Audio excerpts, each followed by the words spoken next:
राधे दोस्तों, मेरे YouTube channel धार्मिक कथा शौकी में आपका हार्दिक स्वागत है। मैं आज आपको गणेश चतुर्थी व्रत कथा सुना रही हूँ। तो जो भाई बहन चैनल पर पहली बार हैं, प्लीज़ चैनल को सब्सक्राइब करें एवं वीडियो को लाइक जरूर किया करें।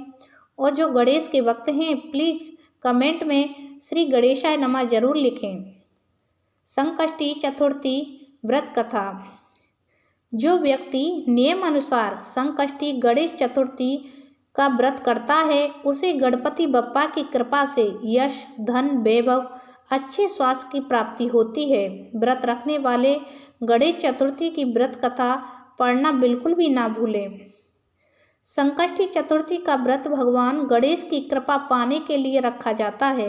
कहते हैं, इस व्रत को करने से जीवन की सभी बाधाएं दूर हो जाती हैं। वैसे तो हर महीने में संकष्टी पड़ती है। संकष्टी चतुर्थी पर चंद्रदेव की भी पूजा की जाती है। ये व्रत माताएं अपनी संतान के सुखी जीवन की कामना से रखती हैं। यहाँ गणेश चतुर्थी व्रत कथा अनुसार इस व्रत को धर्मराज युधिष्ठिर ने किया था।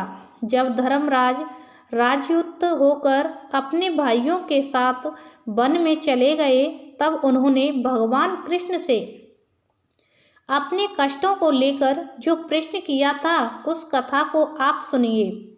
युधिष्ठिर भगवान कृष्ण से पूछते हैं कि हे पुरुषोत्तम, ऐसा कौन सा उपाय है जिससे हम वर्तमान संकटों से मुक्त हो सकें, हम लोगों को आगे किसी प्रकार का कष्ट न भोगना पड़े, कृपा ऐसा उपाय बताएं।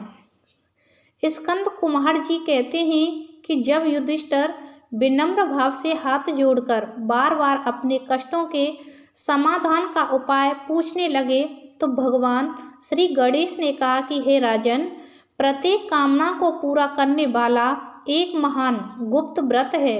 हे युधिष्ठिर, इस व्रत के बारे में मैंने कभी किसी को नहीं बताया। हे राजन, प्राचीन समय में तब सतयुग था, तब पर्वतराज हिमालय की कन्या पार्वती ने शंकर जी को पति रूप में पाने के लिए घने वन में जाकर कठोर तपस्या की, लेकिन भगवान से प्रसन्न नहीं हुए। तब पार्वती जी ने गणेश जी का स्मरण किया। गणेश जी उसी क्षण प्रकट हो गए, जिसे देखकर पार्वती जी ने पूछा कि मैंने कठोर, दुर्लभ एवं लोभहर्षक तपस्या की, लेकिन भगवान शिव को प्राप्त ना कर सकी। कृपया करके आप मुझे अपने कष्ट विनाशक दिव्य व्रत, जिसे नारद जी ने कहा है, उसके महत्व के बारे में बताइए। पार्वती जी की बात सुनकर गणेश जी उस कष्टनाशक शुभदायक व्रत का वर्णन करने लगे। गणेश जी ने कहा, अत्यंत पुण्यकारी और समस्त कष्टनाशक व्रत को कीजिए। इससे आपकी सारी मनोकामनाएं पूर्ण होंगी और जो व्यक्ति इस व्रत को करेगा, उसे सफलता जरूर मिलेगी।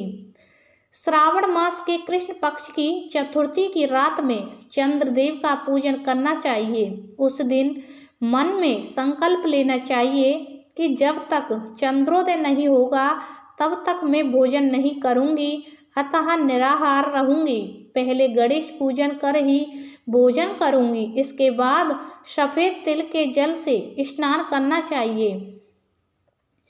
फिर मेरा पूजन करने के बाद अपनी सामर्थ्य अनुसार सोने, चांदी, तावे या मिट्टी के कलश में जल भरकर उस पर गणेश जी की प्रतिमा स्थापित करनी चाहिए। मूर्ति कलश पर वस्त्राच्छोदन करके अष्टदल कमल की आकृति बनाए और उसी मूर्ति को वहां स्थापित कर दे। इसके बाद षोडश उपचार विधि से पूजन करें। प्रतिमा का ध्यान करते हुए कहे, हे लंबोदर, 4 भुजा वाले, 3 नेत्र वाले, लाल रंग वाले, हे नील वर्ण वाले, शोभा के भंडार, प्रसन्न मुख वाले गणेश जी, मैं आपका ध्यान करता या करती हूँ। हे गजानन, मैं आपका आवाहन करती हूँ। हे विघ्नराज, आपको प्रणाम करती हूँ। यह आसन है। इसके बाद कहे, हे लंबोदर, यह आपके लिए पाद है। हे शंकर सुवन, यह आपके लिए अर्ध है। हे उमा पुत्र, यह आपके स्नानार्थ जल है। हे वक्रतुंड, यह आपके लिए आचमनीय जल है। हे सूर्यगढ़, यह आपके लिए वस्त्र है। हे सुशोभित, यह आपके लिए यज्ञोपतित है। हे गणेश्वर, यह आपके लिए रोली चंदन है। हे विघ्न विनाशक, यह आपके लिए फूल है। हे विकट, यह आपके लिए धूप बत्ती है। हे वामन, यह आपके लिए दीपक है। हे सर्वदेव, यह आपके लिए लड्डू का नैवेद्य है। हे देव, यह आपके निमित्त फल है। हे विघ्नहर्ता, यह आपके निमित्त मेरा प्रणाम है। प्रणाम करने के बाद क्षमा प्रार्थना करें। इस तरह से 16 उपचार पूजन करके भगवान को भोग लगाए। हे देवी, देसी घी से 15 लड्डू बनाए। सबसे पहले भगवान को लड्डू अर्पित करें, फिर उसमें से 5 लड्डू ब्राह्मण को दे और अपने सामर्थ्य के अनुसार दक्षिणा दे। फिर चंद्रोदय चंद्रमा को अर्घ्य दे। अर्घ्य देते समय कहे कि हे देवी, तुम सब तिथियों में सर्वोत्तम हो, गणेश जी की प्रिय हो।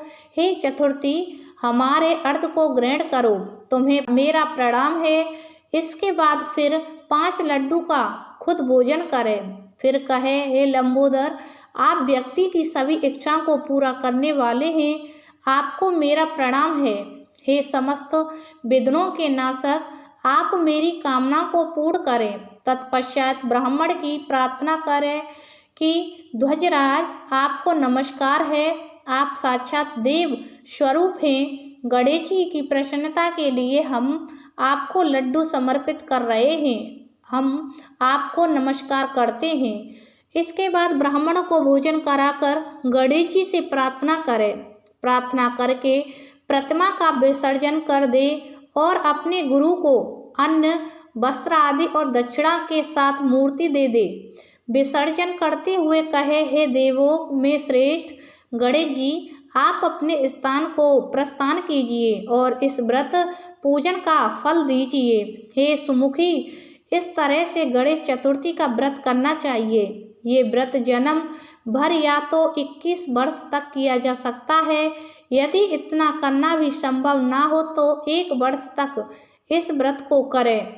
यदि ये भी संभव ना हो तो वर्ष के 1 मास को तो अवश्य ही ये व्रत करें और सामन चतुर्थी को व्रत कर उद्यापन करें। तो ये गणेश चतुर्थी व्रत कथा हुई समाप्त। बोलो गणेश जी महाराज की जय।